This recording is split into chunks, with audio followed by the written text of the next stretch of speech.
Eddie, I'm not calling you Eddie. We've actually got some fan questions occasionally here and there. Eddie has written in and said, Bill Alfonso seems like such a cool guy. Please tell me I'm right. Absolutely, yeah. He now back when I first met him, and he was doing a lot of a lot of drugs. I just saw him a month ago. Me, Hack, and Sandman and I and Fonzie were at an event in Maryland. He looks phenomenal. He's got his teeth fixed. He's working out. He's tanned. I said, "How is it we're all getting older and fatter and uglier, and you're getting better looking as you get? You were ugly as a kid. Now you're getting better looking as you get older." He is. He's just a good soul. Every time you see him, he hugs you, gives you a kiss on the cheek, and there's just a general, a genuine affinity there. He enjoys being around the business. He loves it. He enjoys being around the guys, and I think he's extremely happy, no pun intended, to have been part of ECW, because if you remember, I was the guy that introduced him, Mm-hmm. and he always mentions that to me. I said, "Well, Paul hired you, but I'm the guy that got the on camera role." But he was.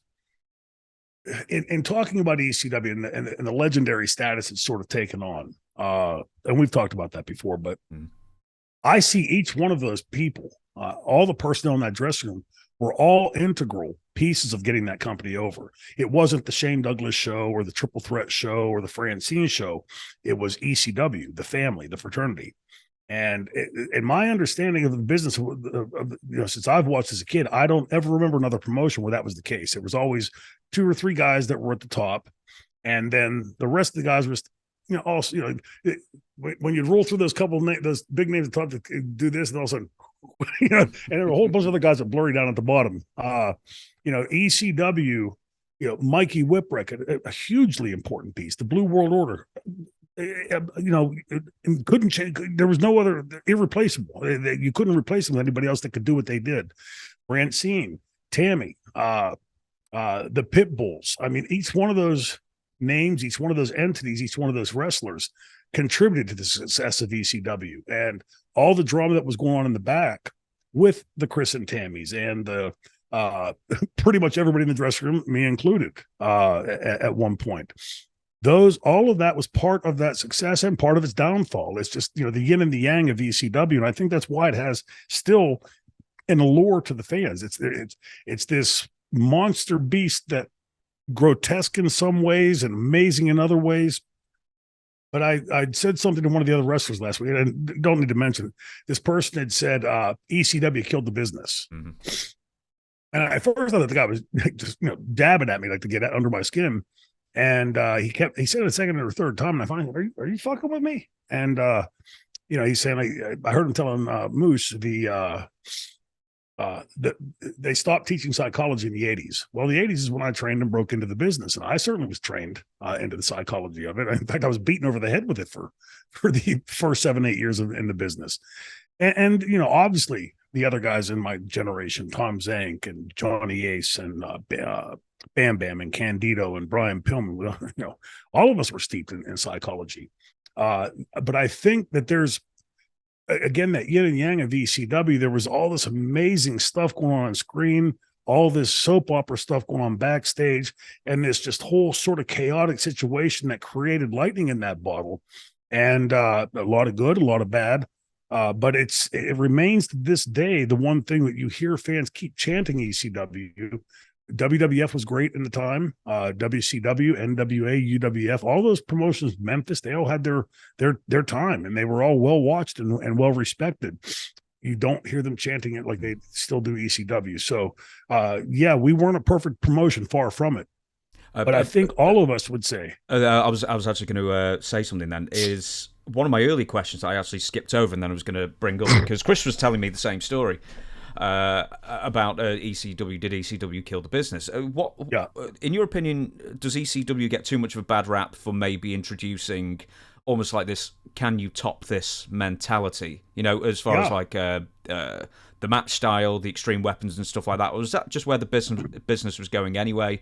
And WWF and WCW were behind the 8 ball on that because you had FMW in Japan. You had all the hard hitting in Japan. All the high flying in Mexico. Was it the business was just going that way anyway, or did ECW add to it? It was a reflection of the times, no doubt. But I think it was the first time being seen in America, by far the largest wrestling audience on the planet.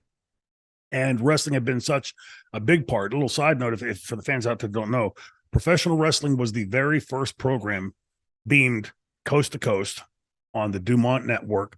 And it's been on in some form at some place in the country ever since. It's never gone completely off the air. So most of America has grown up steeped in wrestling. Like in Pittsburgh, I always tell people before the Penguins got good and they really, really stunk wearing the blue and white. We had the Pirates had won the series. We had the Steelers who won 3 Super Bowls at that point, and we had Bruno Sammartino. So that had become like a key integral part of our sports upbringing in Pittsburgh and many of the other Northeast cities like that, and then a lot of other places around the country. ECW definitely brought a lot of good back, a lot of excitement back to the business. But there was a point in the middle where it started becoming cliche. Everybody would get on the mic and F-bomb and F-bomb and F-bomb, and everybody would get out there and bleed like stuck pigs, and everybody get out there and use a chair or 20. Everybody would break a table. Everybody would do this. Everybody would fight into the audience. That was where we needed Paul to step in and say, unless I tell you to get on that microphone, don't. Because by the time I go on at midnight, and I'm supposed to be the guy that's supposed to have the foul mouth, well, they've heard the F-bomb 50 times by that point. Mm-hmm. And so it just sort of waters it down. The first time Sabu broke a table, it so popped the crowd, everybody else went, well, let's break tables. And it just sort of became a cliche of itself. And there was one show, it was at the CYO in Scranton. And I had been lecturing Paul about this. I can't do it. Nobody in the dressing room can do it. Only you can do it. And he did that night. He said, Raven was wrestling Terry Funk in the main event.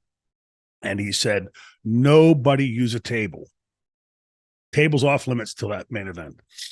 A few people teased him early on. And, of course, the crowd came up, but didn't get used. Finally, in the last match, here it comes, breaks, and the place exploded. And I told Paul, I said, see, less is more. You go out there and you do 50 tables, it means nothing. If everybody bleeds, what's it mean? If everybody F-bombs, it just waters it down. And from that point forward, we sort of, Paul, he didn't come in there every week and say, don't anybody this and don't anybody that. But it's sort of by him setting the play, the placemat of don't do it unless you've been specifically told. Then you started having the guys come around and say, hey, I'm thinking I'd like to use a chair in my match. Are you, and it started becoming a lot more professional in that respect, where before it was just sort of like the Wild West, everybody just doing everything. So, yeah, I tell people all the time, I was there, this legend that ECW has become, although we're proud of it, as proud as we can be. But not every night was a 5-star night. There were a lot of drop balls in there, and I had a few of my own. Did you ever see my match with Tully? Love Tully, but it was that was an embarrassing point of my career, and there was a lot of that. But by and large, I think there was a lot more of the good than there was the bad, and we did alter wrestling. Unfortunately, the people that say this, that have this limited view of ECW, thinks it was what WWF and WCW would later make of hardcore wrestling. I'm going to bring a can of garbage down there. We're just going to hit each other with it. Well, I can teach a monkey to do that. It doesn't take skill. But when you look at it, like Moose said it best, typically that was earlier in the show, in the mid part of the show. By the time you got to the upper card, you're having Taz, Funk. And to be fair, Funk would do it with barbed wire and stuff like that. But he was at that legendary stage by then. The world champion was a wrestler. I didn't do a whole lot of that, the bleeding and, barbed wire. I don't think I ever had a barbed wire match in ECW. I may be wrong on that, but I don't think I did. We did what at Hardcore Homecoming, but it goes back. It beckons back to the Bill Watts phrase at Thanksgiving dinner, which is a big holiday here in America. Nobody wants just a big pile of turkey. You want some sweet potatoes, you want some pumpkin pie, some cranberry sauce, and a great wrestling show should have a little bit of everything on it. And I think ECW did that extraordinarily well. Yeah, I think Kevin Sullivan said it best. It's like a circus. If you don't like the clowns, then you've got the man flying out the can. If you don't like the man flying out the can, and he always does it in the accent, like, you got the little bear in the car. Yeah, in the car. In the car. In Harvard Yard. I'm going to ask you one more, EC. Oh, sorry. Yes? I was going to say, we always say with Kevin, if you listen to Kevin talk, you can tell what he's thinking in the way he says brother. If he says, brother, there's something like pretty embarrassing. Brother, you can pretty much gauge Kevin's take on things by the way, brother.